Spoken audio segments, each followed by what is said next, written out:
Hello, hello, hello. How are we doing?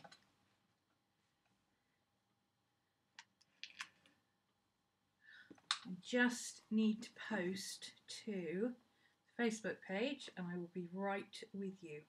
I knew there was something else I forgot to do. Facebook. Hi Ina. Welcome back.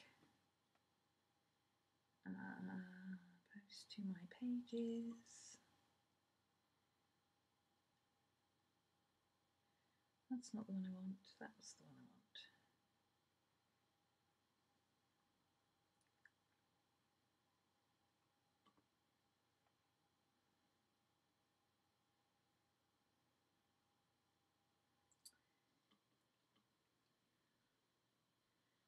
What is the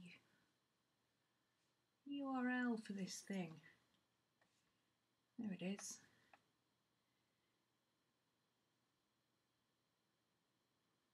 www.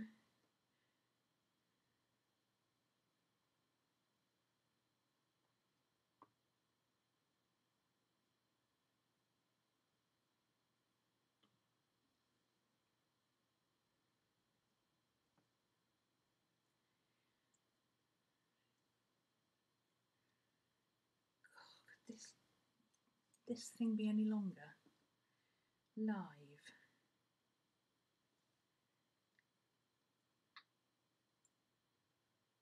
I believe that's it. Oh, there's so much spam on my page.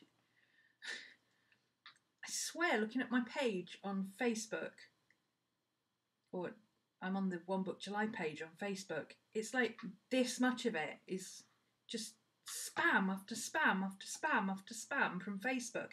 Eventually, down at the bottom of the page, you get to people's posts. I know, I came here for the posts, not for all this crap. Go away. Okay. How are we doing, guys? Let's scroll back up. Desk in the attic. Oh, that sounds nice. A desk in the attic. That sounds cozy.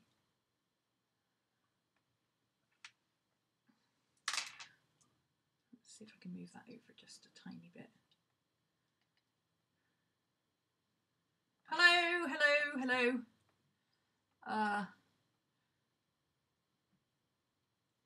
Is that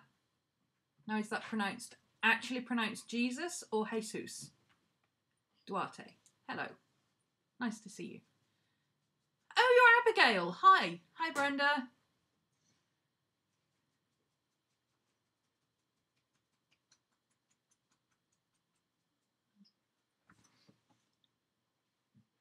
Puppies. Puppies being noisy.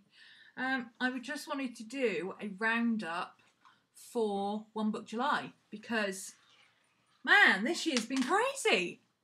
Hasn't it been awesome? First of all, I want to give out a shout out to the team, Miss Vicky B, Carrie Harling, and Mimi, and myself. Hi, Daniela. We've worked blooming hard this year. We have all of us across the board managed to get through the whole of July, putting up videos for you guys, going through your posts, going through your videos.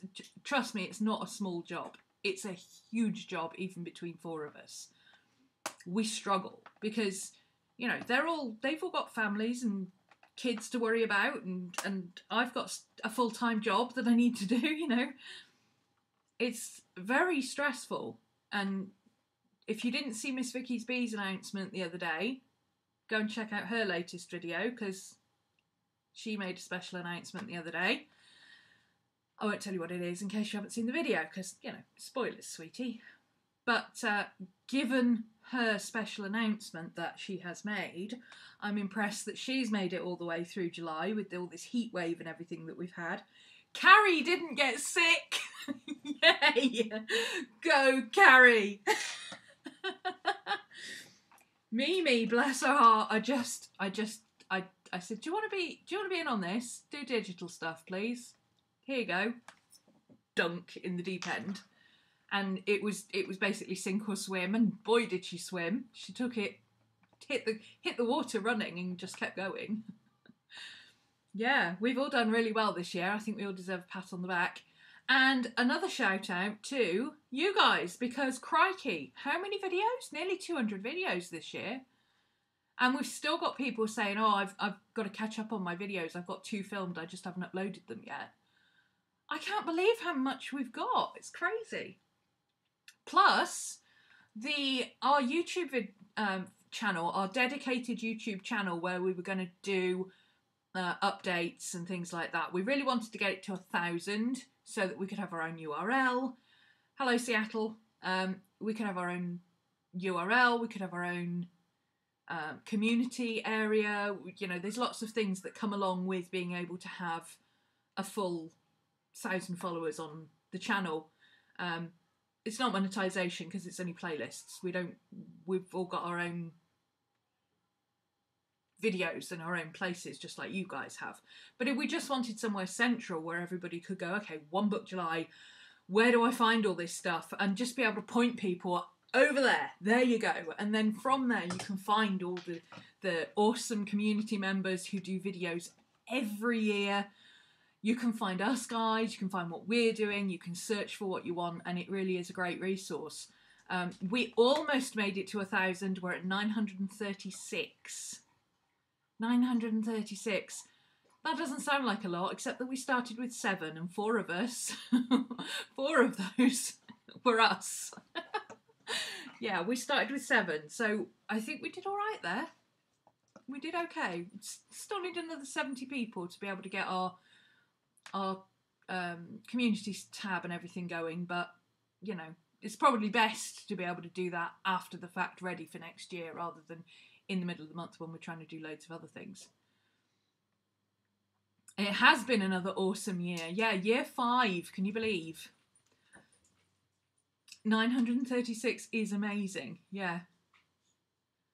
So we gained 927. No, 929. And given that the first 7 people on the channel, 4 of them were us, you know, I think that's pretty damn good. I'm really, really pleased. So if you're not on One Book July, go to bit.ly/One Book July, or just search on the Facebook page. You'll see the link, it's everywhere. Don't forget to come and swatch it. In fact, if you go to the Facebook page, up at the top of the Facebook page, you know, where it says watch video, instead of having the rules video there, I've actually linked watch video to the first video on that page, on that YouTube page. So you can just click watch video and go straight to the page and subscribe there. Obviously, One Book July is over now. We've still got some more stuff coming. I think Mimi still has a video to do. Vicky usually does a afterwards roundup. Carrie usually does a roundup plus what I'm doing for August. So we've still got stuff to go that is relative to One Book July, or related to One Book July, that will be coming. And then that's it till next year. Oh no. But when we get to 1,000 people on the YouTube, there's a special announcement. Even the team don't know about this one yet, because, you know, it sounds like the kind of challenge where we're all very organised and we put forward ideas and we come up with ideas and we do various different... In actual fact, it's usually me lying awake at 3 a.m. and suddenly I'll get on Viber and go, hey girls, what if we do such and such? And they'll go, oh, that's a good idea. Yeah, let's do that. And I had a really good idea last night that when we get to 1,000 people on the YouTube channel and we can get our custom URL and have our community tab and everything else, I thought it would be fun to set up a teaser, kind of a teaser for next year. Kind of a teaser.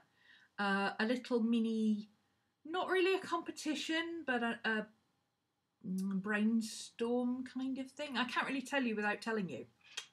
But it's a fun surprise that will be coming along when we eventually get to our thousands. Hello, everybody who's joining us. It's nice to see you. Sorry, I can't shout out everybody all at once. It gets a bit crazy. I'll be here all day. But hello, thank you for joining us. Nice to see you. Hope you've enjoyed One Book July this year. I certainly have.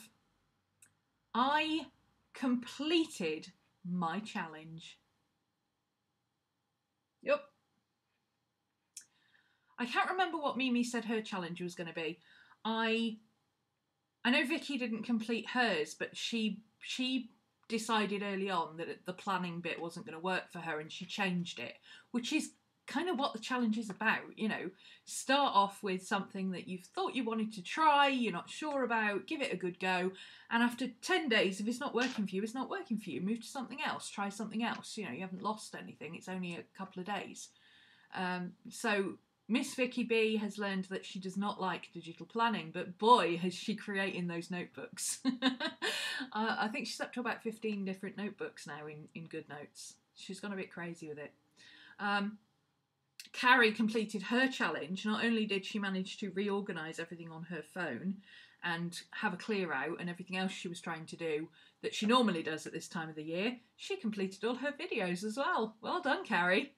Because that's always a challenge for her. This time of year, all the kids are off school, you know, the hockey season's finishing, so hubby's home, and the practice has lots of patients and stuff, and, you know, she's got a little one at home. It's a bit crazy.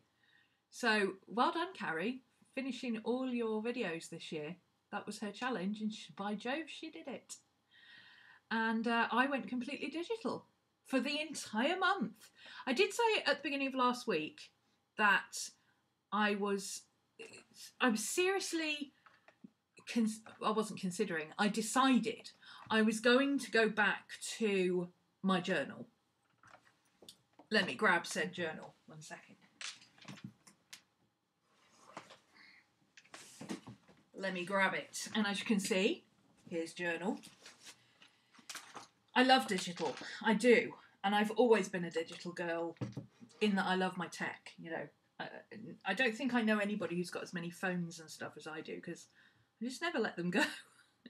I've got 2 phones in my room that don't work, and I've still got them, because one day I keep thinking, oh, maybe I'll get to fix them one day. I decided early on that I was not going to be comfortable doing digital journaling, because I like this. This is my baby. You know, that feel of... If you don't understand this feel, I can't explain it to you, but if you do understand it, then you get it. You know what it's like. Just... I love this book. Not this book specifically, but just having a big, thick, chunky journal in your hands, there's no feeling like it. So I'm going to go back to this for my personal journaling. However, as you know, the kind of journaling I do, I don't necessarily, I don't show you everything I do. I do a lot of writing, I do a lot of thought planning and working things out, getting rid of the white noise in my brain. I do a lot of stream of consciousness stuff. I do a lot of free write, plan, sketch, doodle. Just whatever happens. And last thing at night, especially, is when I need to shut my brain up, because my brain is constant monkey chatter in the background. And last thing at night, I need to turn it off. And how I usually do that is to draw or doodle or sketch or whatever, or just write whatever happens to come into my head. I don't censor it. I don't try and write a specific thing. I just write. And if that means I end up writing weird things like, today I went to a coffee shop to go and do some sketch journaling, and I must remember to buy some milk for Maddie tomorrow. you know, that might be a sentence in my journal because I just let it out. I don't filter it in any way. Some of my journaling is like just sticking inspiration together. You know, I love Breakfast at Tiffany's. I had these pictures. I liked the quote that went with it. Sorry, I'm trying to get you in. There you go. I'm a bit out of practice at filming a book on a page. You know, I got, that's a picture of my mum, which I won't show you because she wouldn't like that. But, you know, picture of my friend's dog because she's cancer-free 4 years this year. A quote from Pink that I really liked. This is the kind of stuff that just goes in my journal. Hey, hey, hey. Scooby. Leave it. Good boy. Good. Oh, so good. So good. Good boy. Come on. Don't go back in there. Come on. Good boy. Scooby. Hey, hey, hey. Just got to chat to everybody as they go past. Hang on.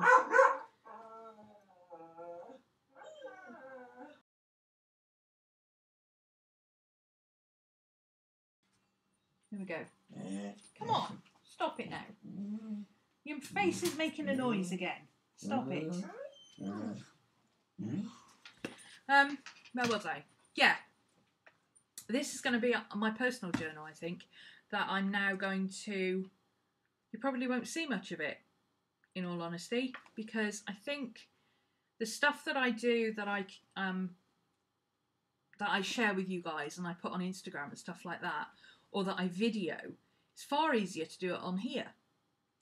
My patrons will probably still see some stuff from here, but more as a general flip where I go, oh look, I did these and I was working on this and I printed this, and I'll tell them how I did something, and then I go, and I've got this page which I wrote about Gypsy, and this page was about something else, and then this is a sketch that I did digitally. You know, that's the way I show them my journal. I don't show every single page, but I'm rather taken with digital. I like digital. I'm going to do a lot more digital. I am an absolute convert for digital planning. Digital planning, that's what I meant. I have finalised that Metmoji Note is the one for me for planning. I've got my own template that, well, it's kind of a, I don't know if you can see it too well on camera. Let me turn the brightness down so you can see it a bit better. I can't see, but you'll be able to.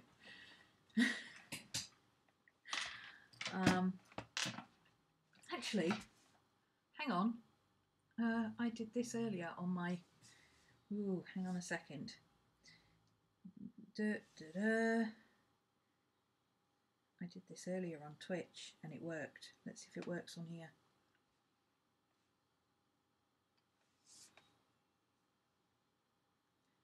There will be a bit of doohickery.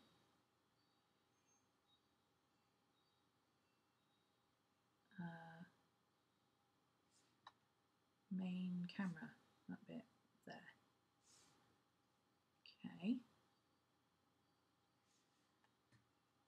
I had a few teething troubles with this earlier because it kept, as long as I don't keep turning my... Hyperlinks don't work in Metmoji Note. That is the one thing that I really wish it did. I have written to their customer support because their customer support is brilliant. And I've said to them, look, you know, I've been doing this for a month. I've been following the kind of iPad tutorials that everybody does for planners and all that kind of stuff. And seriously, guys, if you could just get hyperlinks working. You can have jump links, but not hyperlinks where you literally, when you talk about hyperlinks, you literally mean, you know, tabs down the side and you click on a tab and it takes you to the page. You can do a jump link, which is similar, but you can't do a hyperlink. Hang on a minute. Let me see. Where is it? To the cast screen. There we go. Your experience may vary. Now we can have a little bit of disruption while it figures out.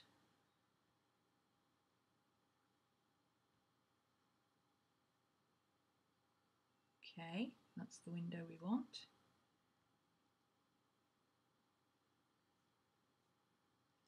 One second. Okay, where are you? Where's the window gone?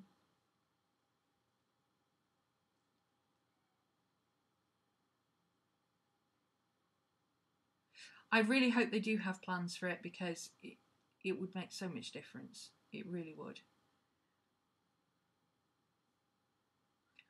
Waar ist?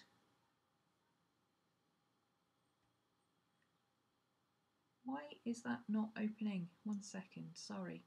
It's Mercury retrograde, dudes. Just bear with me, okay? Ah, is that little icon up there what it's supposed to be? No devices connected. Okay, well, it should be connected because I just connected it. So let's try that one again.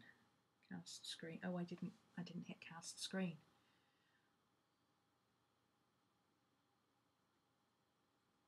We'll have a bit of strangeness happen for a moment. There are plenty of compatible devices on my network. Just get on with it.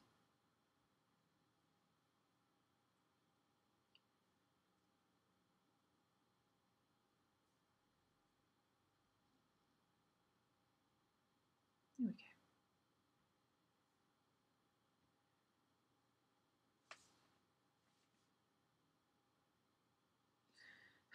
Here we go again. See? I told you it was there.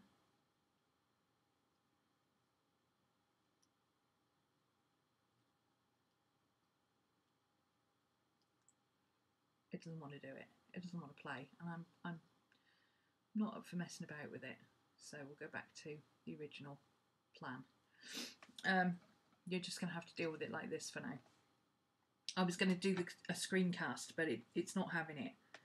Oh, I've got all these open. That might be something to do with it. Anyway.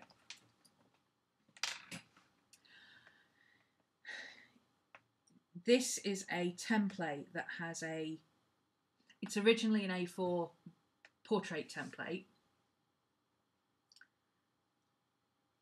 And I've lost my window with your chat in it. Hang on a second. Oh, blooming heck. There's got to be easier ways of doing this. There we go. You're back. Down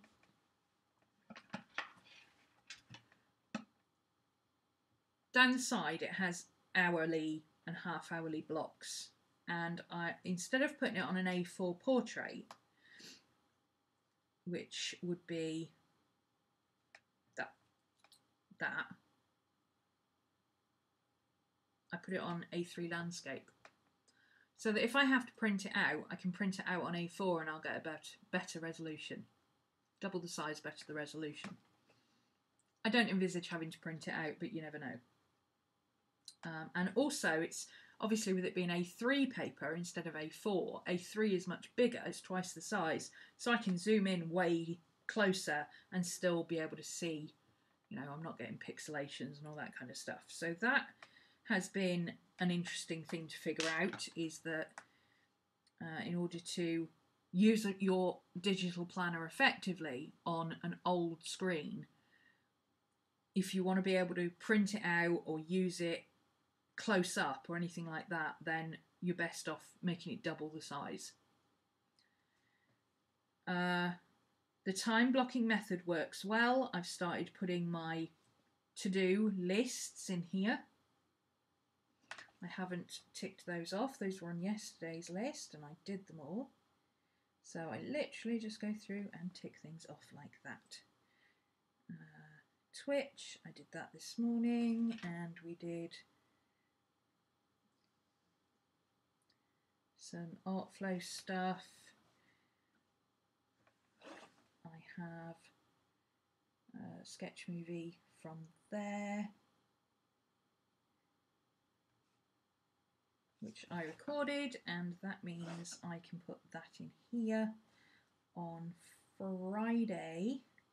And I just copy and paste the colour, because that is about the right block of time for a video edit. I will change the colour to pink because it will be a YouTube video.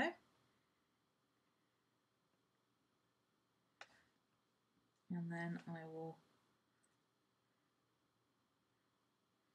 put in there, edit and upload. Sorry if I'm a bit all over the place, I can't actually see my screen. My screen looks black to me because I've got it turned down so low so you can see it. Edit and upload urban sketches, because tomorrow I'm going urban sketching as well, so I'll have a few urban sketching videos for you. So that's that. That's how that works. I've got a monthly spread for, as August's, sorry. There's August. Haven't got a lot on it yet because I haven't done my sit down and plan. That's this afternoon's job, to sit down and plan. I normally do it on a Monday morning, but it's a bit too long to wait until Monday morning. So I'm going to do it today.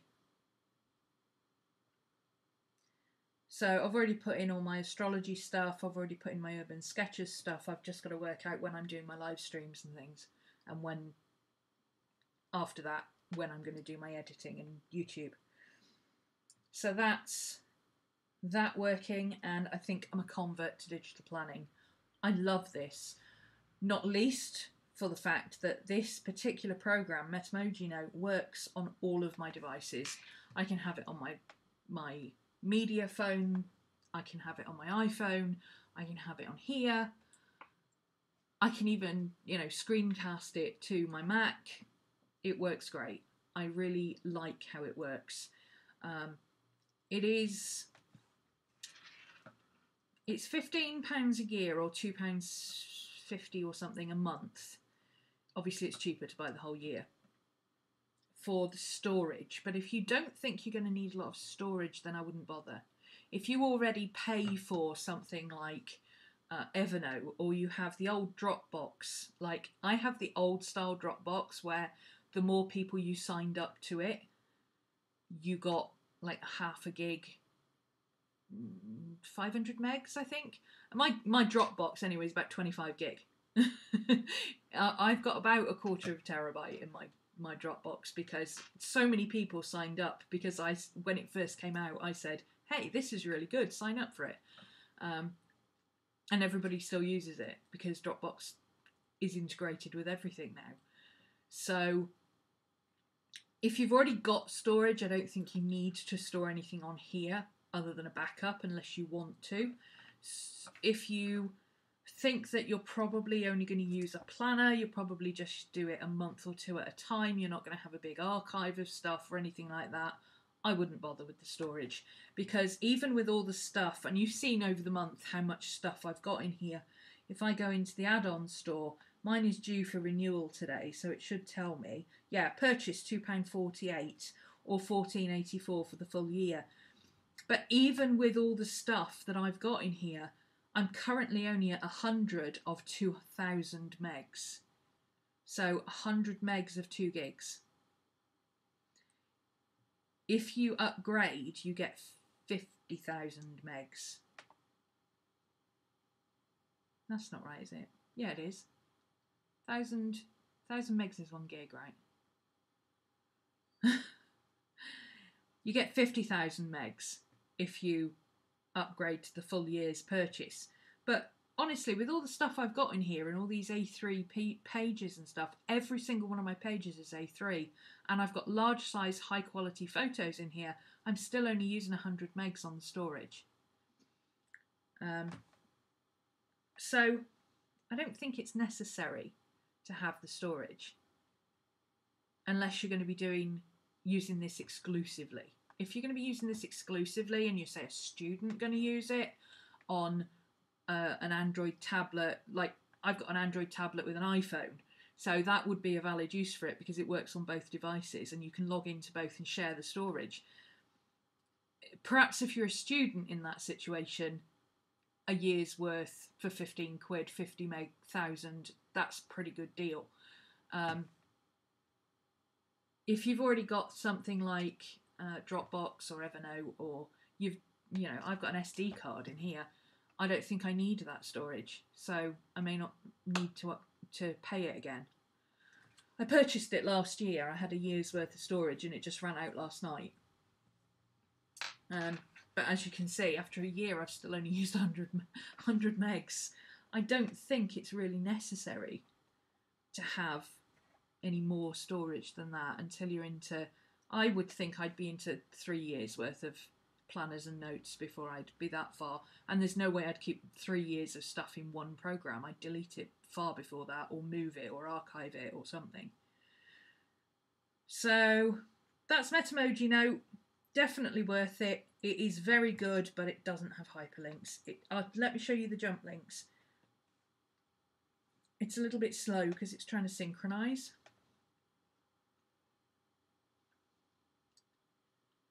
Again, that's not Metamoji Note. Somebody commented on that previously. It's my really slow, dead-ass planner here, tablet. My tablet's from 2012, which is dinosaur. That's pretty much Jurassic for tech in 2018, is to have 6-year-old tech. The jump links are here, like you've got a little tab that says jump, and you can set it up for a header, so I can hit my August one. Oh, I've moved all my pages again. There you go, there's my July jump link, and that takes me to my July monthly planner.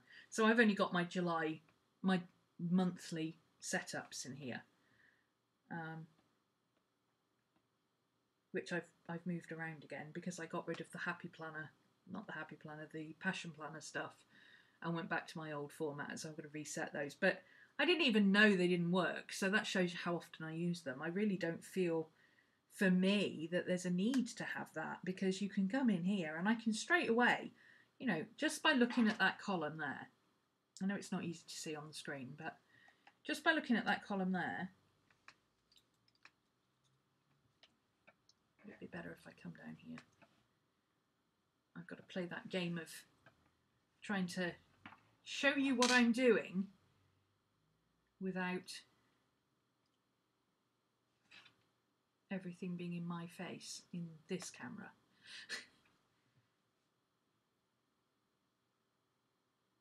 Okay, there we go. I'll have to hold it at that funny angle, but let's just focus it in.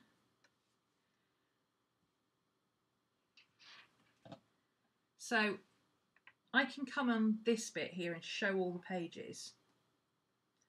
And if you're in vertical mode, it shows across the bottom. And I can literally, just by scanning down the pages, I can see how far I've planned to. That's this week. That's next week. Next week has nothing in it. This week it's a bit busy.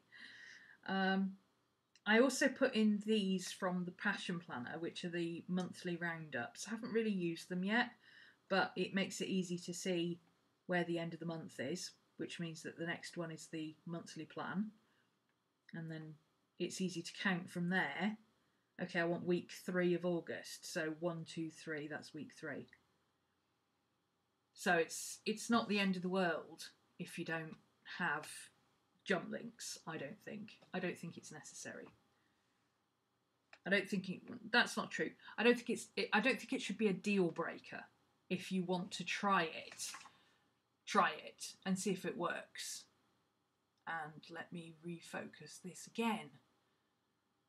Jiminy Cricket. Mercury, will you stop it? Give it a rest. I might be a bit too close with the camera, actually. Doesn't like to focus up close. There we go. Nope.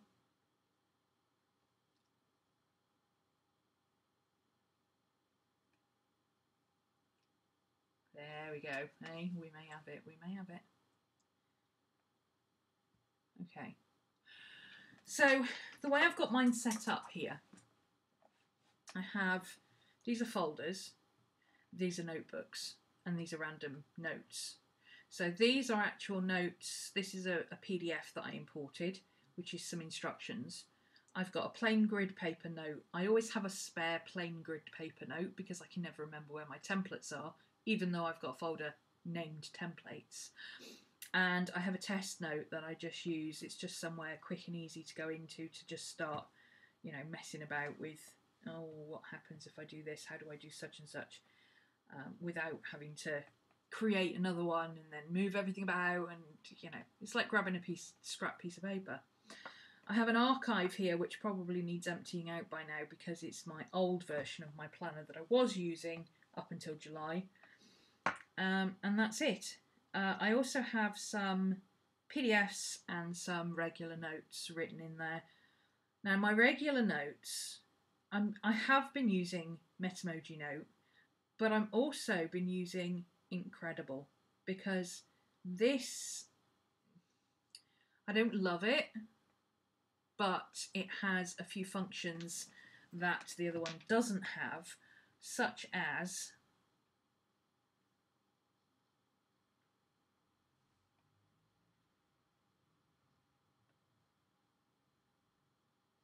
here.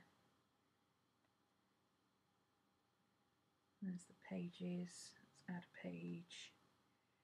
Add a page. Come on, add a page.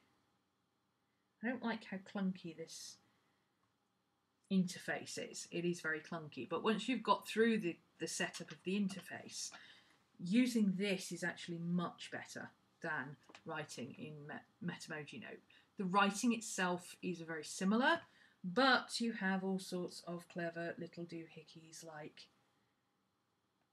that, which you can't do in Metamoji Note. Whoops, sorry, I put my hand on it again. I do that all the time. Let me do another one over here. So there you go,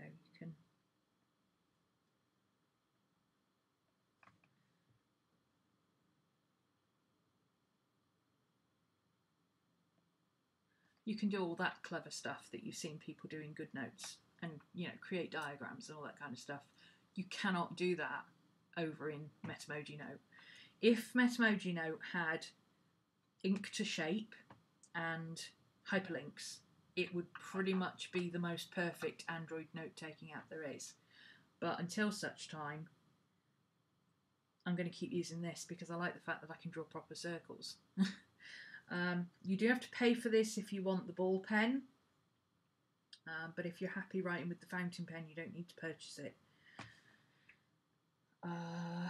It also has a really good, this thing, what's it called, preview thing?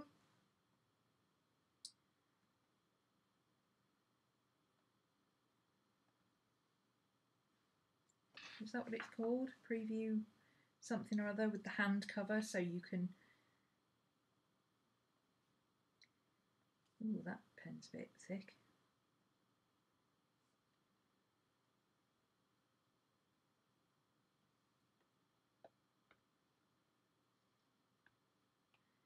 There we go, that's better. Write tiny in the box, for instance, which is useful for me because I've really tiny writing. So this is much better, and it does that.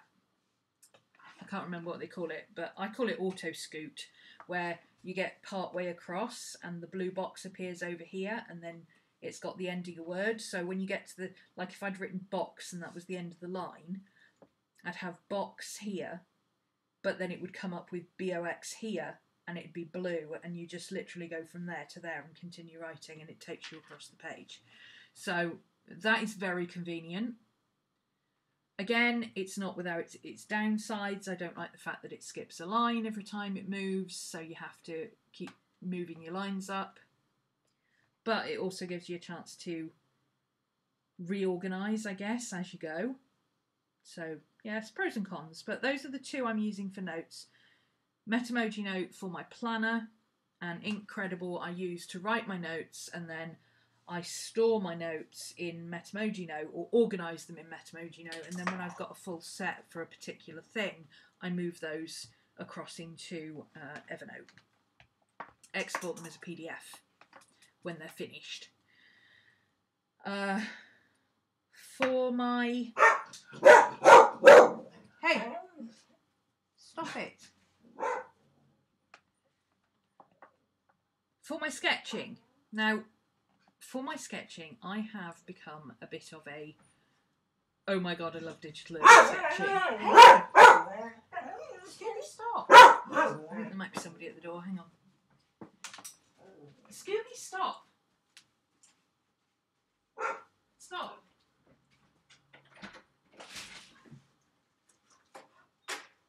There's nobody there. There's nobody there, you're being a doofus.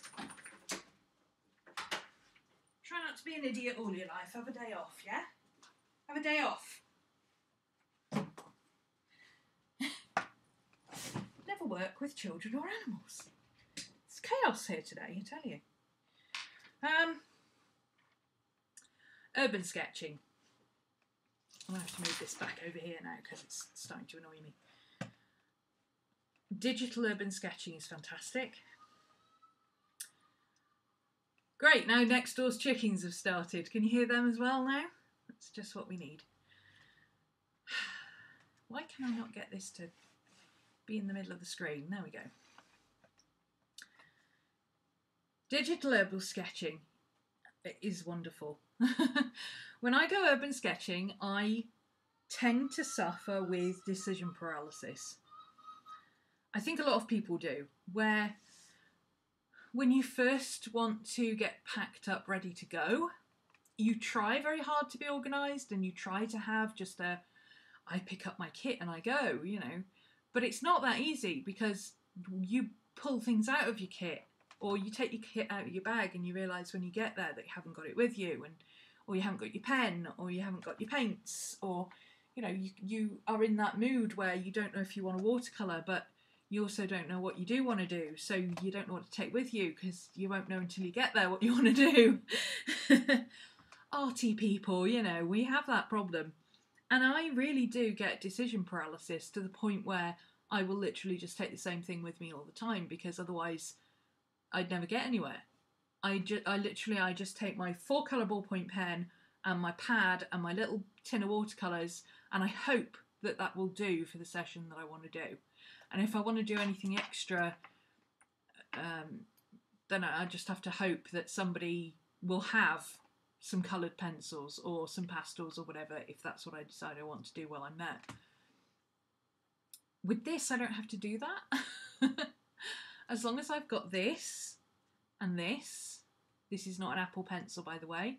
For those of you who haven't seen it, I did do a video on how I made this. It's the stylus from my Galaxy Note 10.1, the one that fits in here. It looks like this. And I put it into, I MacGyvered it into a Apple Pencil sleeve so that it's a better size to work with, because this thing was getting on my nerves. Easily lost, gave me hand cramp, far too difficult to manoeuvre. This is much better. I like this. I think a lot of the reason people like the Apple Pencil is because it's so comfortable to hold. Because this is a perfect size for a digital pencil. Anyway. Yeah, this and that.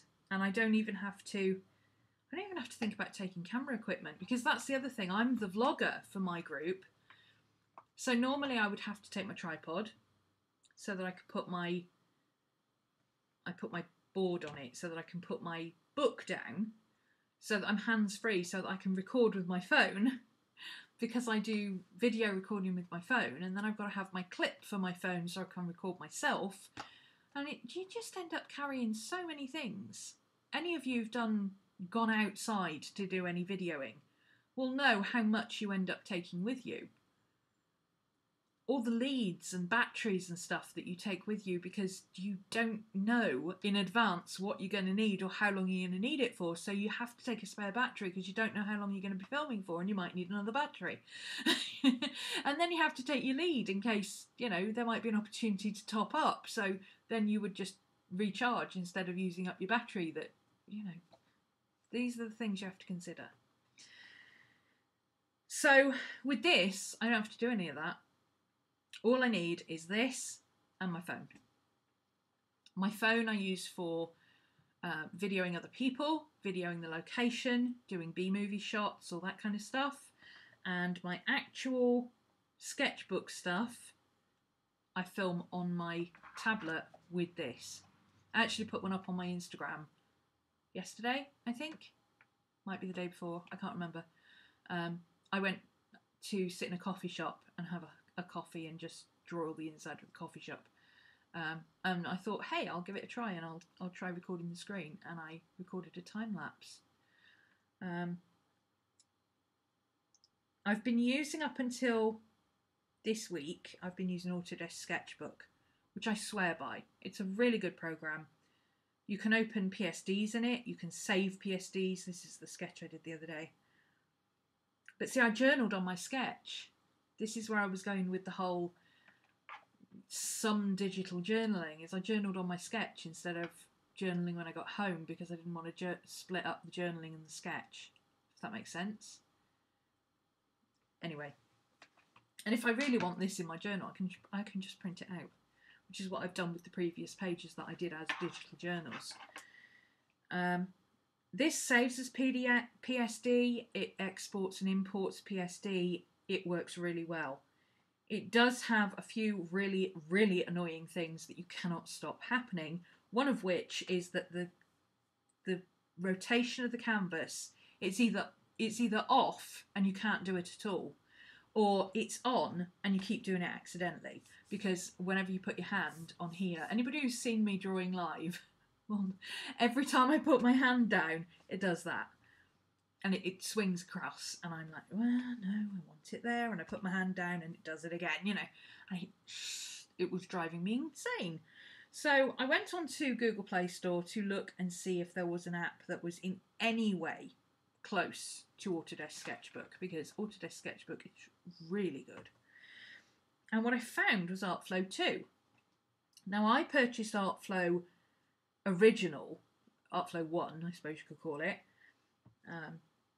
first back in 2015, I think, when it just came out. And it was okay, but, you know, this was a top-of-the-range tablet in 2015. So you can imagine what the app was about. This app works, and it's not an iPad app, okay? So don't get your hopes up. You've got iPads, okay? You've got Procreate. Be quiet. If you've got an Android tablet, this thing is really good. And the thing I like about it is that it's been... First off, I like the dark interface. It's much better to work on. Second, it's much more intuitive. Now, bear in mind, I have it set up left-handed. Originally, all of this is the other way around. I suppose I could go into settings and show you properly, couldn't I? Settings. Whoa. That was a nasty noise. Somebody nearly lost the bottom of their... right at the top, left-handed. Okay, I'm going to be confused now because everything I need is on the wrong side. Be quiet. Be quiet. Oh, him. Oh, I thought you meant me. I was going to say, what did I do? My plus and minus button for my volume is here, and you can set your undo, redo to your plus and minus button. So that's what I did. Because I always have my hand like that when I'm using this on a table. Obviously, when I'm using my stand-up sketch thing, I tend to be doing everything with this hand. But when I'm working on a table, I normally work with both hands at the same time. I'm very much... It's not really ambidextrous, I just use both hands at the same time. So this hides and unhides various different portions of the canvas, and you can set it to hide or unhide your layers, you can hide or unhide this, you can all sorts. But, you know, you're drawing and drawing and drawing. Oh, I need to change my colour, so I've got to go over here. Drawing, drawing and drawing, drawing. Oh, I need to erase. So I've got to come over here. Oh, drawing, drawing, draw. Oh, now I want to do. So it's all over there, and every time you want to do it, you have to do this. all the time. Oh, you're making fun. iPod users have oh, I see. Yeah. Yes. No. You have Procreate. Be quiet. Okay. We all know Procreate is the best program that is currently available for digital artists in a mobile setting if it's on an iPad Pro. So just shut up. You don't need anything else. Be quiet. Go and learn how to use that. The rest of us. Now I've got to try and find my settings menu again. So it was over there, so it'll be over here now. See, it's not even intuitive for me this way round. Now let me show you the difference if I make it left-handed.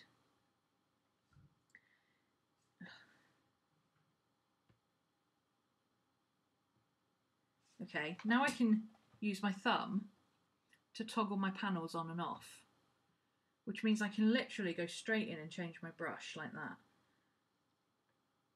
It's also got a better setup. This is like the Procreate library, I believe. Sorry, you can't really see it that well because of the flare. Somebody got Procreate? Tell me that. I think that looks very much like the Procreate library. So it's very easy to see what your pen is and what pens you've used. Plus, custom pens. I made myself a highlighter because there wasn't a highlighter. And then I imported my graph paper and started writing notes in here to see what it was like, because writing in this program is so responsive. I love it. The other thing I love is that you can dock things. So I can dock this. I can create a custom palette and I can dock it there. Or I can dock my colour wheel. That's what I normally do. Or I can have both. I love being able to just dock my colour wheel. I love being able to dock my layers and have them showing or not showing. I can either have them so they turn on when I turn this on, or I can turn that off and I can hit that instead and hide them. I can do it either way, and it's so freeing to be able to do that. Plus, this is much more responsive for the size of your pens, whereas Autodesk is good, but that slider, trying to get a ballpoint pen between somewhere between 2 and 7 is really difficult because it's such a minute amount to move. So you go 7 1 7 1 8 1 7 3 and up and down and up and down, and eventually you hit 4 or 5. And if you wanted 4 and you hit 5, you just go, okay, that'll do, it's close enough. Whereas this one, really responsive, and not only that, but you can see as you move it how big that line's going to be for when you draw. The lag between drawing and appearing on screen, minimal, hardly anything. Whereas in Autodesk, there's a little bit of a lag. If you go fast enough, especially like if you're colouring like this, Autodesk will start skipping bits because it just cannot keep up with you. But this keeps up with me, no problem. Not that I would ever envisage wanting to do anything that fast, but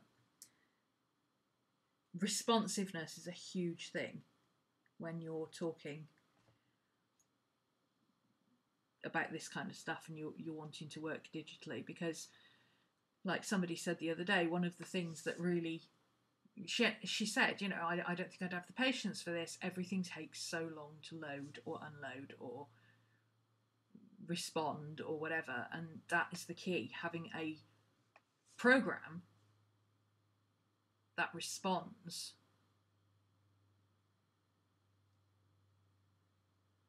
There we go. It's back in focus again, sorry. The key is having a program that responds to the speed that you work. If you're really slow and you like to take it easy and do just slow coloring and stuff like that, that's fine. And if Autodesk works for you, perfect. It's a great program. Stick with it because it's free.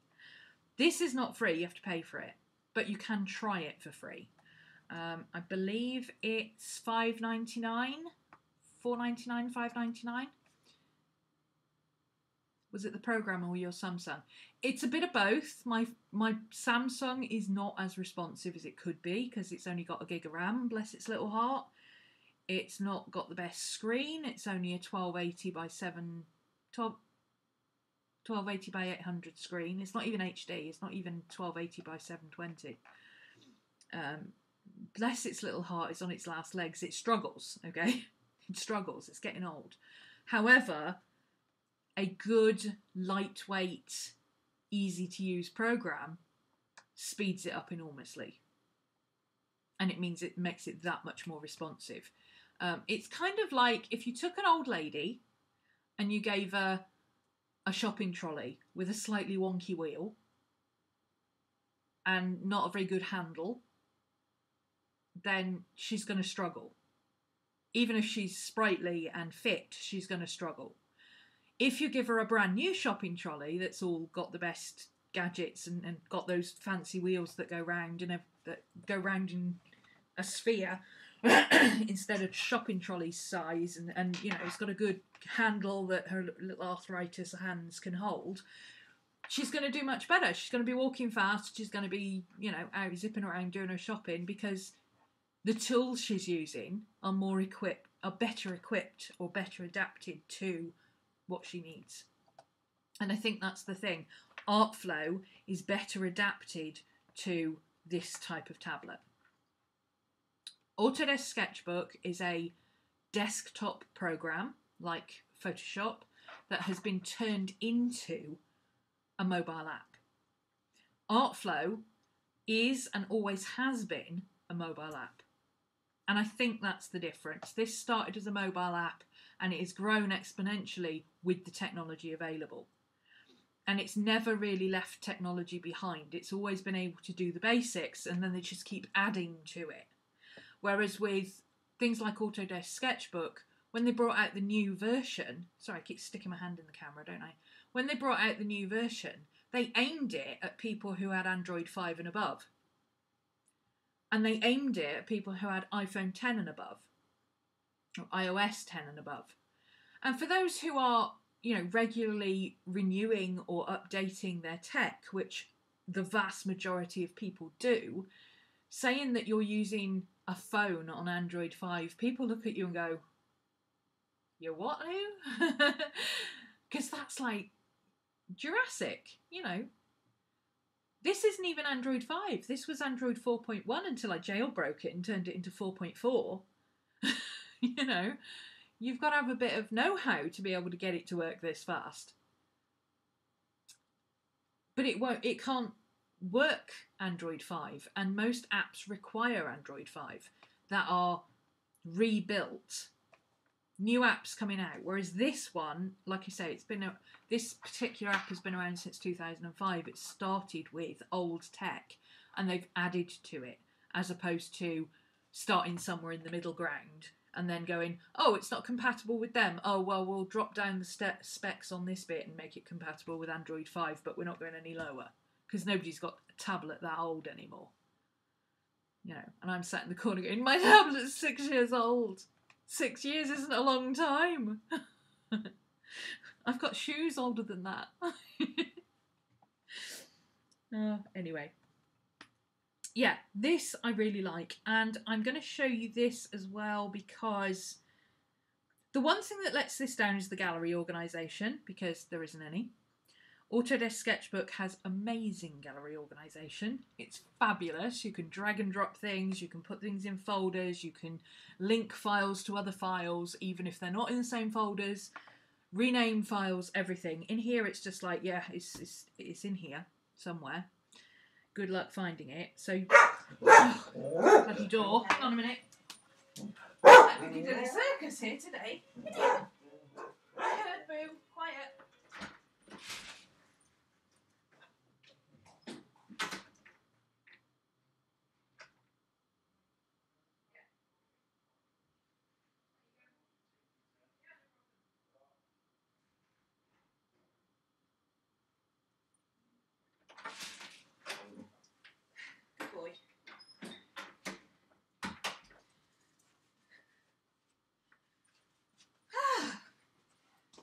Right, if the door goes again, I'm not answering it.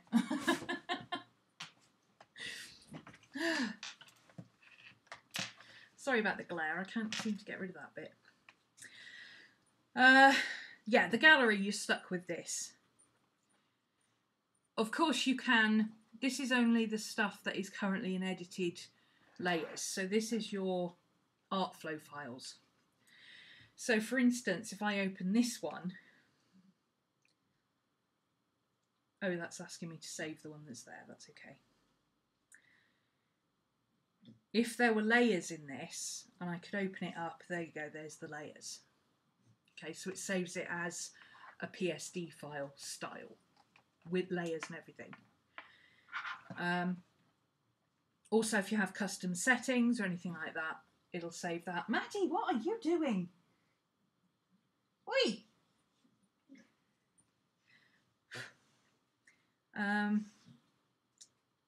To actually save the file as a picture as it were, rather than a working file, you have to export it or save a copy. So at any point you can save a copy of the file you're working on and it will give you a flattened image at that point in time. So if you're working on a sketch, you know, you do your basic pencil sketch, you want to take a picture, you can export it. It will save that particular page almost like a screenshot, if that makes sense. And then you can carry on working, but you can save this file with all your layers separately. It does take a little bit of getting used to where your files go. The filing system is a little bit of a mystery. It keeps creating new Artflow files, and I don't know why. I suspect it's because I had Artflow 1, and I've got an Artflow 1, Artflow 2 conflict somewhere, because I've got files on here that are from Artflow 1. So I'll probably have to move all my files from Artflow 1 into Artflow 2, or open them in this program and resave them and then get rid of the old versions or something.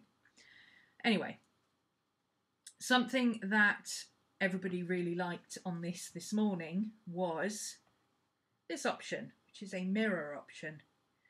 So mirror, as you might expect, you draw on one side of the canvas, it does the same on the other, and you can mirror it 4 segments, 6, 8, 10 or 12. And what that does, in case you couldn't guess, got pen selected, we can go in here and what should we do? Let's get rid of those layers, I don't want those there.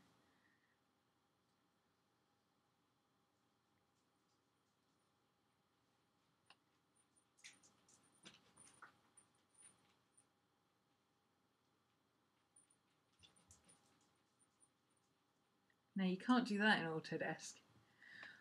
I'm not a big fan of drawing mandalas or anything like that. I've talked about this on my Twitch if you're interested in finding out why I'm not a fan of them. I find them very difficult. I think it's because I'm dyslexic. I can't think in reverse like that.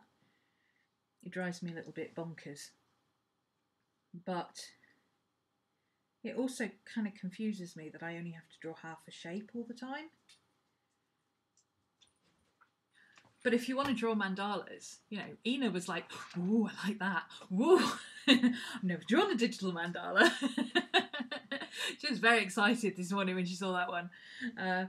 So yeah, if you're into drawing that kind of stuff, set yourself a square canvas and off you go, and you can do all sorts of intricate things. And because you can go so close up to it, you know, you can really do some intricate... See, I can't get used to the fact that I only have to draw half the image, and you could even do this on your phone, because you only need to be able to see a very small amount of your phone at any time. So if you like doing those what are they called, Zentangles or anything like that, or you want to import a scan of a colouring book and adapt bits of that, you can get very detailed. Very detailed. Yeah, it's cool, isn't it? Kind of does my head in, but there is also a rotate option. Now, this is really going to do my head in, because it's not only mirrored, it's upside down. So I'm not going to try and explain it. I'm just going to show you what happens.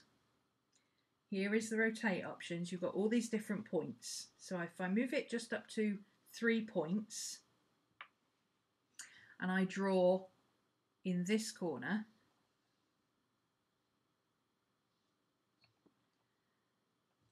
there's one over there and stuff, and I don't know why it's done that. See, I don't know why it's off the page. I think it has to be a square image for it to work properly. So let's bump it up to 12 segments and redraw that and see if that...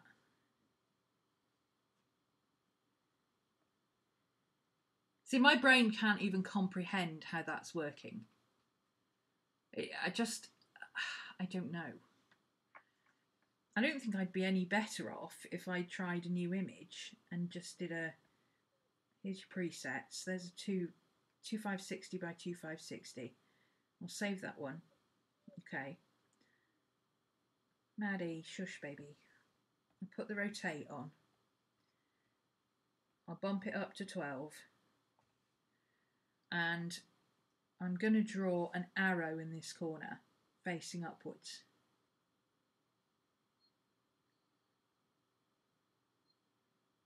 Maddie, stop whining, babe.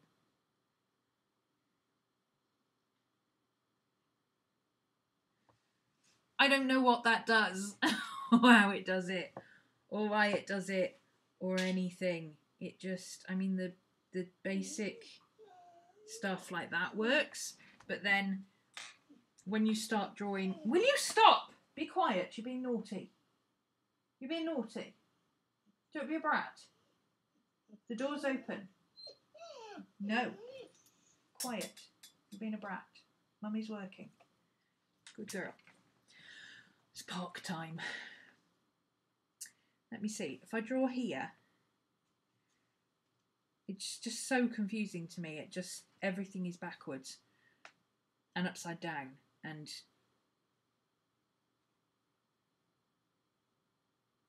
now why is it doing that? If you do fewer segments, it doesn't do that. It does, let me use another colour. It does other stuff. So, whoops. Let's do a...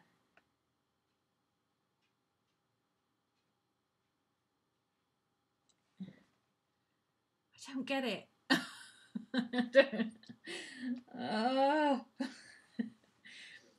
I just, yeah. If you like doing stuff like that, you're going to love it. I think I could just about get round mandalas with the multiple. If I switch everything on, I get it. Whatever I do in one of these little segments is going to happen everywhere. I get it. You know? I'm still a little confused about drawing half shapes at the edges, but it's like snowflakes. You know that thing at Christmas where you cut up white bits of paper and then you unfold them and you go, ta-da, I've made a snowflake. I used to unfold mine and I'd be like, oh, look, I've got strips of paper. I just couldn't do it. It just doesn't make any sense to me. My brain doesn't work like that.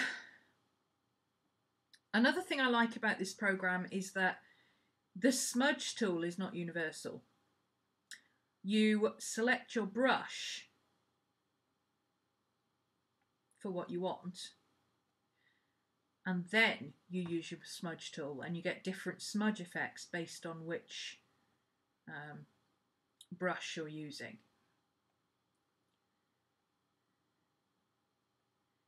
It takes a bit getting used to.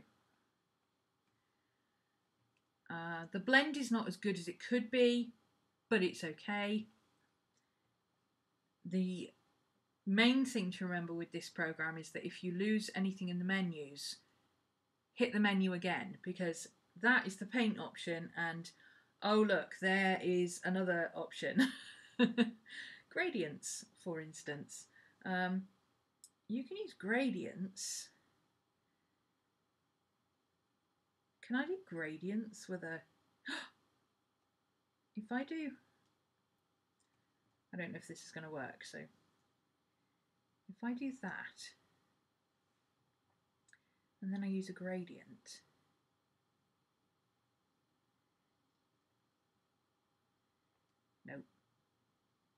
one. What happens if I do that? Oh, the gradients don't work on the mirroring. What a shame. I thought that was going to be really cool, but no. So let's turn that off. Here's the gradients. So let's use a different colour.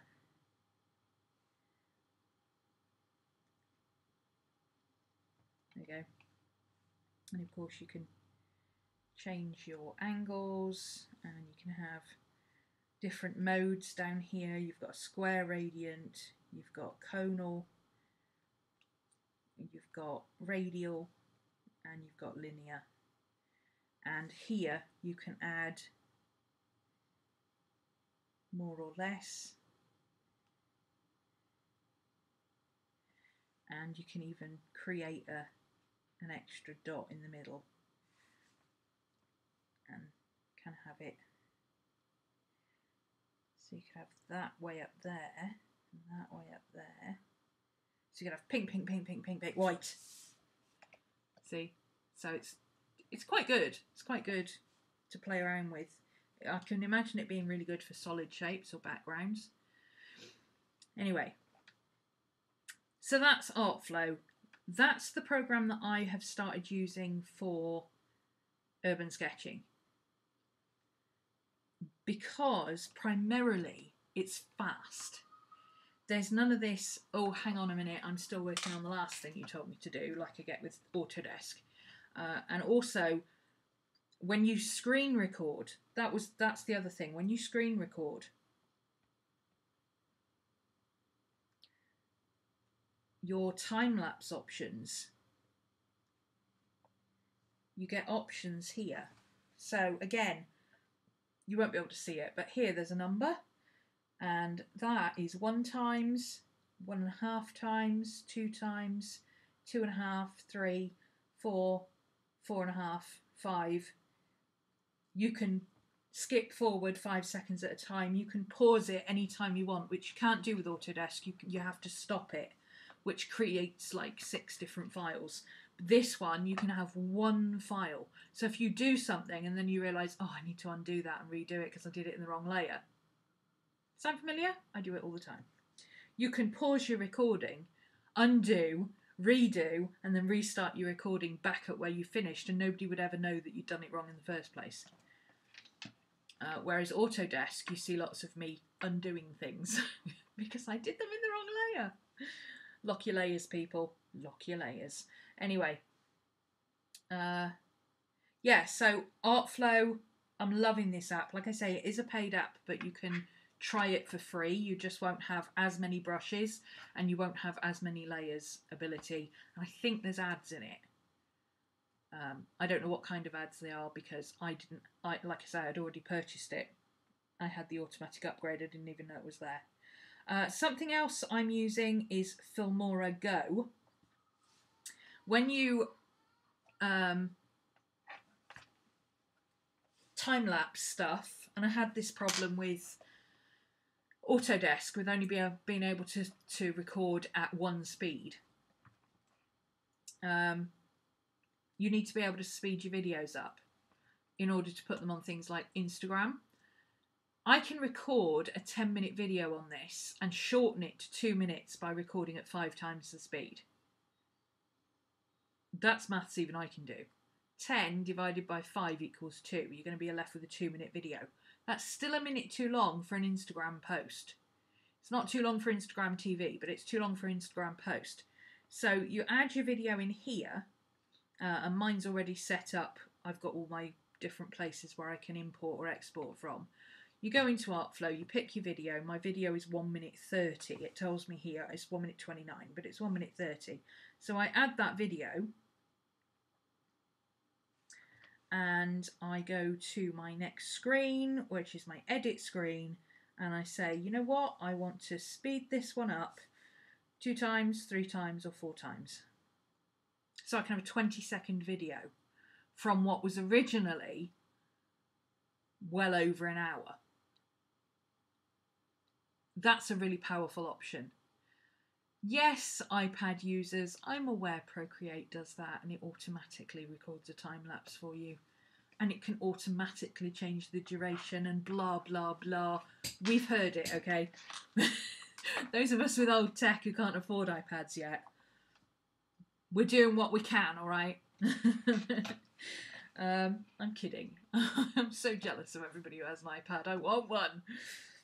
But I've got to save up. So you can also do slow-mo. So if you've got something that's a really short video, like a little baby tutorial, you can slow it down in this. Obviously, you can do all sorts of other things with Filmora as well, but this is the best free app I've found for video stuff, if that's what you want to do. I'm also using, I was asked how I got my, on Instagram, how did I show my panoramic shot? I am going to tell you how I got this.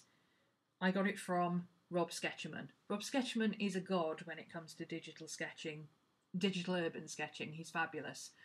And he has been invaluable in helping me figure out stuff that people can do on Procreate that I want to know how to do or be able to do on here. And yes, it might take us 4 or 5 different programs, but at least we can do it. It's just, you know, it's like having a Mac or a PC. Yeah, you can edit video on a Mac, on a PC, it's just going to take you forever. Whereas editing on a Mac, it's kind of inbuilt, it's automatic, you can do it really quickly, you don't even have to download anything. Whereas with a PC, at the very least, you've got to go buy Adobe in order to be able to edit anything. So it's just that kind of difference, taking the extra steps. This is my bit of magic. Rob does this all the time on his Instagram, and I finally said to him, how on earth do you do that? I want to know. Because that is amazing. So here's how you do it. It's really simple. You'll notice in all my sketch apps, my standard screen, when I do a new image, I always set it to, in this one anyway, 2560 by 1280 at 300 dpi, because that's printing in colour, in good quality. You will notice that that is twice that. 1280 times 2 is 2560, okay? Which means that my canvas is twice as wide as it is high. Effectively, and here's another cool thing you can do, actual lines. Don't have this in Autodesk either. Straight lines. You've effectively got 2 squares. Okay, so I'm going to do this simply for you. Paint pot. There we go. So we'll fill that colour in green and we'll fill that one in blue.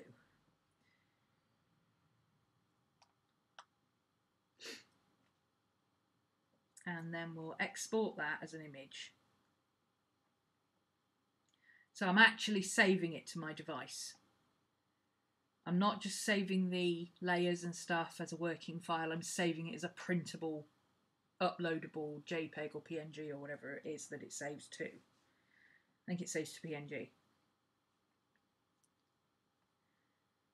Now, I use a magic little app called Snapseed. You can use anything that crops videos, crops pictures. Most of you have probably got a picture editor. My computer, that's how old it is. I can crop a picture, but I can only crop it to its own dimensions. I can't crop a rectangular picture into a square. So you load your picture, natively I mean, on this. I can't do that. You load your picture. Here's your picture. Oh, that bloody chicken. Shut up!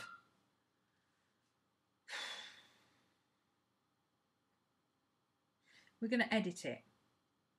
And we're going to crop it. There's one. tick, save.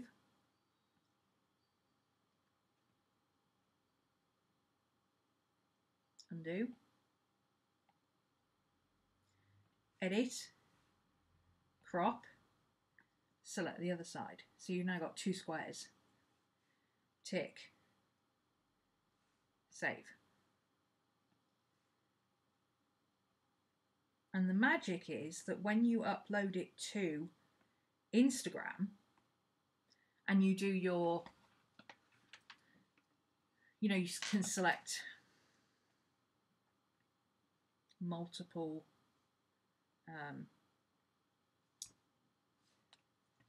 stop it.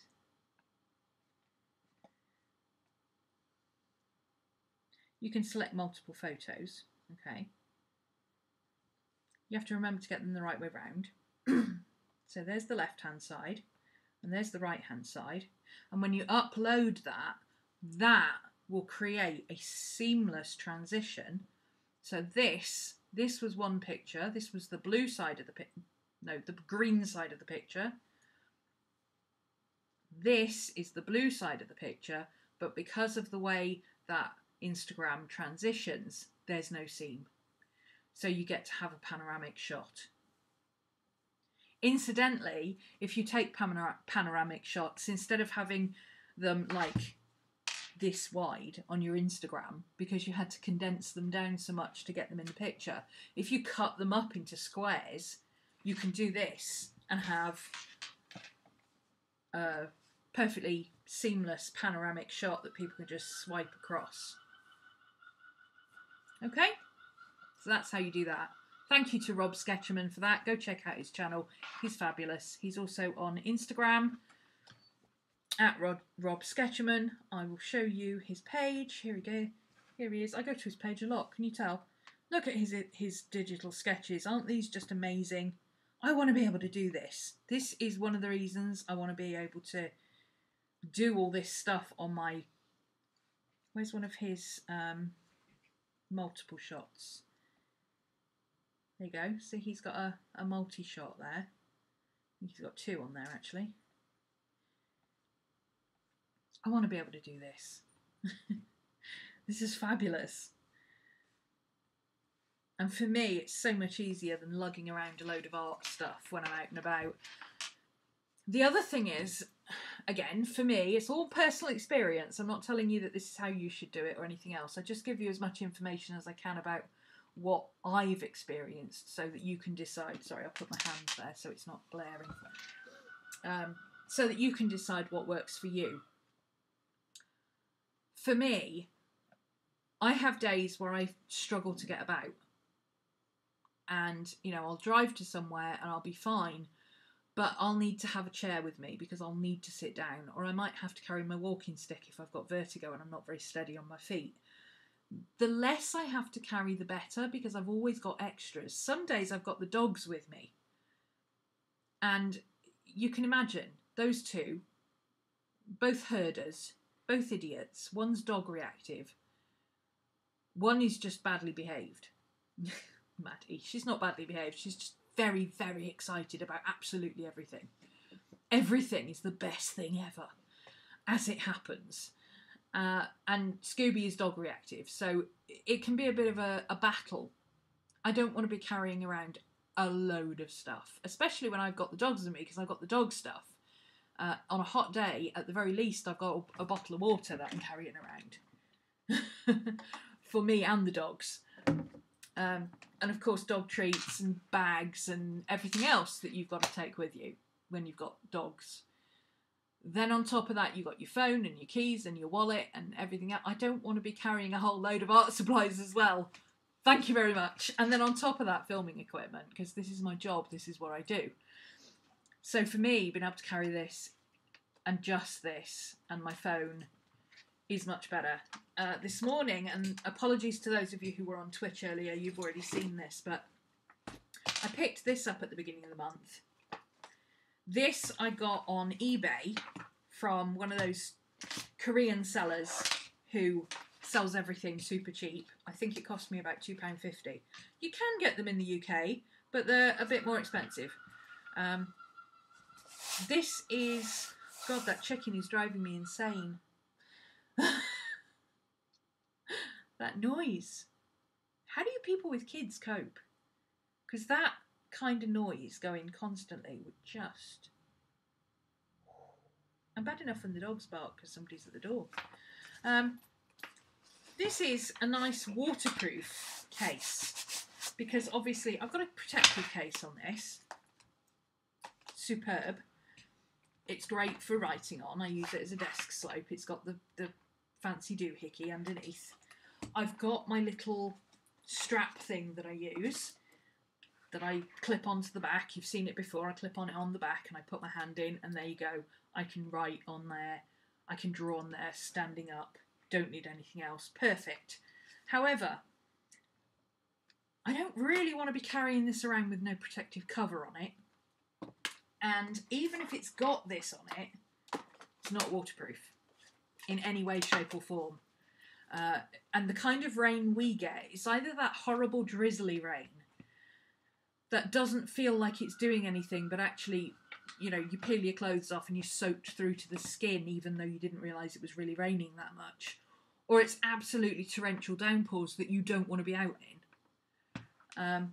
So this is not protective at all for waterproof. So I picked this up.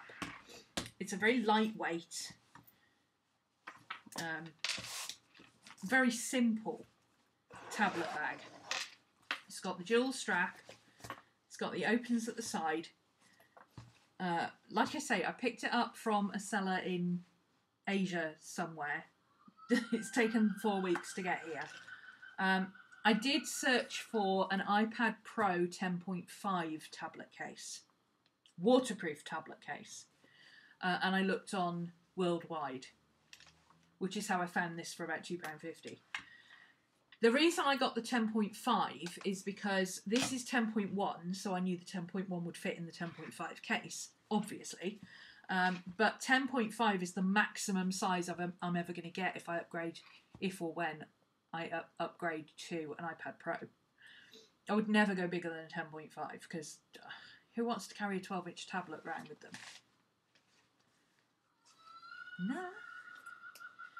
No. So I know that this is going to work even when I upgrade my tablet. It's still going to work for me. It's a very simple design. It's got a simple pocket on the front. Now these do stretch, but it's brand new, so it hasn't stretched yet. But you can see in there, there's a pocket and a pocket and a big pocket. Hopefully you can see that there. So I can put there's a pocket here, for instance. It's a bit stiff because, like I say, it's still new. This goes up above, so I can put my pencil in there. I could put my phone in there, and I could put my wallet.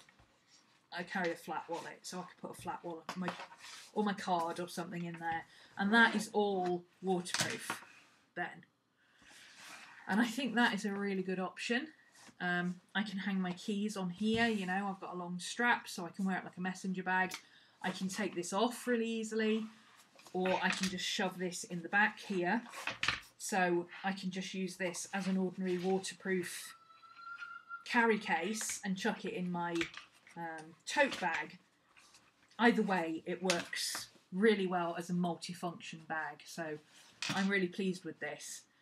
It also fits if I do want to take my sketch stuff as well as this, which I can't imagine that I would, but yeah, I might. You know, if I'm at somewhere where I'm going to be all day, I might get bored just doing digital. I'm going to be able to sit down all day. I'm driving there, I'm driving back. I'm not going to be doing much walking about. I might take my sketch stuff as well. This actually fits into my sketch bag. It fits in the back pocket of my sketch bag where I would normally put my tablet. So it's a really good little bag. So there you go. That's my upgrade. So what am I taking away from this year's One Book July? I'm taking away that I like digital a lot more than I thought I would. Even though I knew I liked digital, I really didn't expect to take to it quite so well because digital is what I used to do and it's kind of, you know, in my past life I was.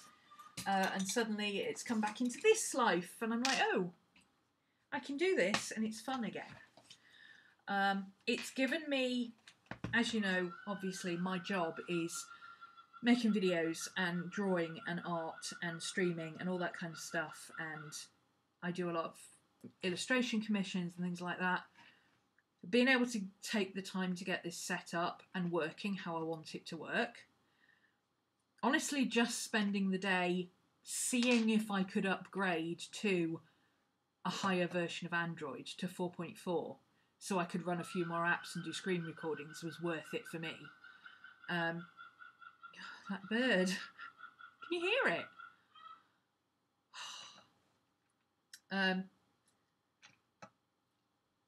I'm reusing this as now a note-taking device, which is perfect because I take it to classes with me. I'm using it a lot more than I ever was before, which in turn means I'm using my MacBook, because when I'm sketching and writing on here, I've quite often got YouTube on my MacBook, or I'm watching a film on my MacBook or something like that. Until recently, I wasn't really using either of them, and I was actually thinking of selling both. And now, because I've started using this, I'm actually using both again, which is great. And that is the reason that I want to upgrade to an iPad, because I know that an iPad would be a better choice for this for me in the way that I'm using this. And then I'd be able to go back to using this the way I was, which was for YouTube and watching films and you know, all that kind of stuff. And then I can sell my MacBook, which will be better for me because I don't really use it anymore. So, yeah, digital is not as bad as I thought it was going to be. I thought it was going to be, oh, this is too reminiscent of being back at the college teaching IT and having to deal with digital all the time. And in actual fact, it's been a complete revelation where I've been like, wow, this is fun again. So now I've got my hobbies back. Urban sketching has always been my hobby since I took it up. And the reason I took it up was because journaling used to be my hobby, and now journaling and book shadow stuff and all that kind of thing is my job, and teaching people to draw and things, that's my job. So your hobby should be something that you still enjoy, but is not the same thing that you spend all day doing at work. You got to take a break. And by moving my planning to here, it's made it more efficient. And by moving my urban sketching to here, it's made it very much different to what I do on a daily basis.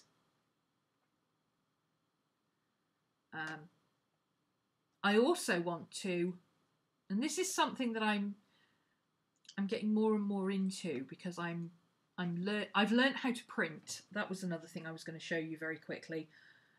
If you are on an Android device and you want to air print to something, I've got an HP printer, and there are dedicated HP share things. Half of them don't work, and the ones that do aren't very reliable. This one, Printer Share, is completely free, and it is so simple to use. I can print to my desktop, DeskJet, or I can print a PDF to my computer, because they're all on the same Wi-Fi system, obviously. Everything's on the same network. I can print from all of my phones with it. I can print from my MacBook. I can print a PDF to here. I can print from my MacBook to my printer. I can print from here to my printer, from any program. It's fabulous. It's a fabulous program, and as you can see, it's very easy to follow. You just click on the button you want, and off you go. What do you want to print? Oh, I want to print a web page. Well, guess which button you click on. You know, it really is so simple to use, and it's very reliable, and I have not had any trouble with it at all. Printer Share, that is called. It's on Android, Google Play, and it is free. So if you're having trouble with your own Wi-Fi printer, or you're not sure, it's all a bit complicated, you don't know how it works, download that. It's so much simpler. Bear in mind, I'm a techie, and I couldn't get the HP stuff to work.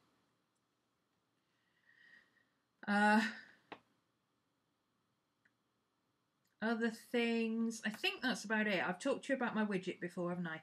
My battery widget. What I found since I since I jailbroke this and put it on 4.4, it doesn't keep the battery very accurately. Sometimes it will say there's 22% battery left, or that say there's 86% battery left, and if you switch it off and switch it on again, suddenly there's no battery. But there is battery. It's just saying there's no battery, you know? It gets a bit annoying. So this battery widget free, I think it's called. Oh, battery widget reborn 2018. That's a mouthful. I put in battery widget and it came up. And you can change all the settings. It learns from your device. So it will learn different power settings and it will change things automatically. So it will automatically put things on night. For instance, if it knows that you never ever use your device between 10 o'clock at night and 4 in the morning, it will automatically set it to low, to power saving. And it will do things like turning off Wi-Fi and stuff to conserve battery and things like that automatically. But it also gives you a much better indicator of how much battery you've got. This one is nearly always accurate. That one, sometimes it's accurate, sometimes it's not. You know. But I like the fact that this learns according to what programs you're using. So if I started using Autodesk, for instance, which I've been using for a month, it knows how much Autodesk uses over a certain period of time. So if I use it for an hour in Autodesk, when I come out of here and go back into the information screen, the estimate will be based on if you keep using Autodesk, you will have 2.5 hours. If you are not using Autodesk, you've got 8.25 hours or whatever. I love that it learns from your apps how much the apps actually use. And it's because of this app that I found that Instagram is a battery hog. It's the worst battery hog ever. I can spend about 15 minutes on here, on Instagram, and my battery will be virtually flat by the time I'm done. It's horrendous, and it's really hard to turn the settings off. So I don't use Instagram on this unless I'm uploading something. I don't just scroll on Instagram on this. That I keep that for my phone, which has got a bit of a better battery. Have I talked enough now? Can I stop? Oh, I wanted to do a proper roundup because I missed last week. I was going to do one on Monday to finish up. Well, I was going to do one Friday originally, but it was way too hot. It was like 31 degrees here. I was ready to pass out. And then Saturday, we lost 20 degrees in less than 12 hours. Saturday, it was 11 degrees. So, of course, I got a cold. So, my plan of, it's too hot to stream Friday, I'll stream Saturday, turned to, I've got a cold, great, I'll stream Monday, and then, I'm still too sick, I'll do a roundup on Wednesday. So here I am doing a twice as long video as normal. Sorry. But thank you to those who have stuck around. All of you who started are still here. I'm impressed. Do you have nothing better to do with your day than sit and listen to me waffle? It really is great of you to turn up to all these live things. I enjoy doing the live stuff more than I enjoy editing. I'd rather chat and, spend time with you guys and have fun than spend my life editing videos. Don't be sorry, it was great. Okay. For those who don't like the waffle, just as a quick plug, because it's the beginning of the month again, Patreon, I do put stuff on Patreon. I don't put anything on Patreon that I wouldn't normally. There's a very fixed view of Patreon that, it's where you used to put stuff on YouTube and now you put it on Patreon and you charge people for it. I don't do that. I've always charged people for my classes. They've never been on YouTube. They've always been separate. In fact, I started doing my classes before I started doing YouTube. YouTube was a bonus because I felt like having some fun. if you want to do the class stuff, the proper taught, you know, we did a whole month on digital tuition. I walked everybody through Autodesk Sketchbook, exactly how to use it and what to do and how to do it and everything from the beginning. All of my live videos I edit down to get rid of the waffle, so you have a video that's about half the size. So if you're interested in that, you know where to find me. That's a bonus for patrons that, you know, I do their live videos, but also if I do live videos for YouTube, then I do edit them down. I haven't done it for One Book July because One Book July is a bit of a different thing. It's a community thing. But my own videos, if I do a live show, I will normally put it on Patreon in a slightly better format, if you're interested. What are we doing on Patreon this month? We're doing a little bit more astrology this month because we've fallen a little bit behind with it with One Book July. I'm going to do some more digital sketching because everybody's really into that. We're going to do some witchy sketching. We're going to do some herbs, Susan, and we're going to do some more symbols and stuff. And I think I'm going to get back to my big canvas, which is there. Oops, excuse the mess on the floor. That thing is huge. Whoops, sorry, making everybody seasick. That thing is massive. 40 by 32, I think it is, if I remember correctly. Yeah, I want to get back to painting that, do some more of that. So it's going to be fun. And tomorrow I'm going... What am I doing tomorrow?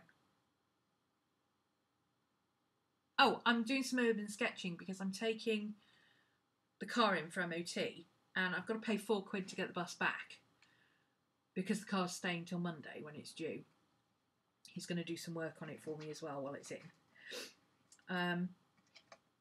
So I've got to pay £4 to get the bus back, so I figured I might as well make it a day and go on a trip. So I'm going to go somewhere local and go and do some urban sketching and filming and stuff. So that'll be coming up next week. I also have next Wednesday, Witchy Wednesday will be back because I had a witchy company. He's a artisan, I guess you would call him. He makes stuff that is witchy. I don't know what it is yet because I haven't opened the box. Yeah, there's a box of stuff that he sent me. He said he would like me to do a bit of an unboxing for him. I don't have to do it's not sponsored, you know, I don't have to be nice about it, but I'm sure it will be. I mean, how many people not many people make crap, do they? I mean, let's face it, not many artists make crap, and he specifically makes his own stuff to sell. So I'm interested in seeing what he's done and what sort of things he has. So yeah, there'll be an unboxing next week.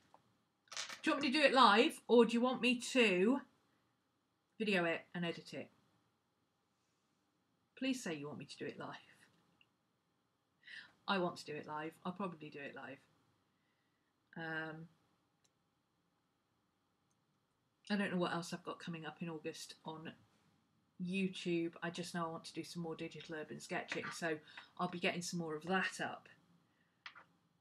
And I don't know, if you've got videos you want to see, drop me a note, drop me an email or message me on Instagram. Don't bother messaging me on Facebook, I'm hardly ever over there. I know you like live, Ina. You're always here. You've only missed one in the last 6 months. And that was last week. Yeah, if you've got ideas for videos that you want to see, let me know. Tell me. Otherwise, I'll just sit here and waffle at you. You love it, really. Right, go away. I've had enough of you for the day. I've been doing this since 10 o'clock this morning. I'm done. I'm going to go and have some tea. Thanks for joining me. Thank you for all the wonderful input for One Book July. If I haven't got around to commenting or at least liking your Instagram post yet, I'm sorry. You know, I've only got one pair of hands and I try to spend as little time scrolling Instagram as I can. I will be going through the hashtag to go and have a look and see what people have been doing because I'm genuinely interested. And I do have a whole playlist of about 180 videos to look through, and I've only seen a few of them. So this weekend, I'm going to be sitting watching YouTube, catching up on my 280 videos in my watch later list.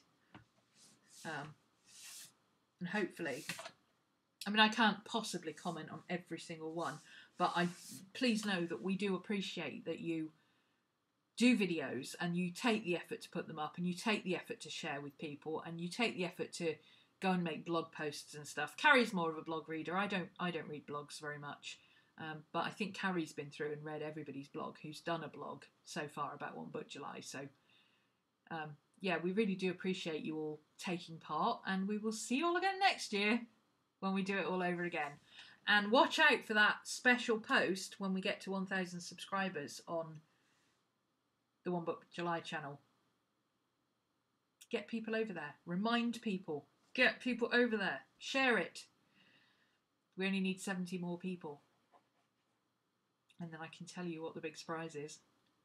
It doesn't matter. We've got a year, you know. It's not like it's vitally important, but, you know, let's keep the momentum going, shall we? If I don't see you over on Patreon before, have a great weekend, and I will be back. I can't believe it. July's over already now. Less than 90 days to Halloween.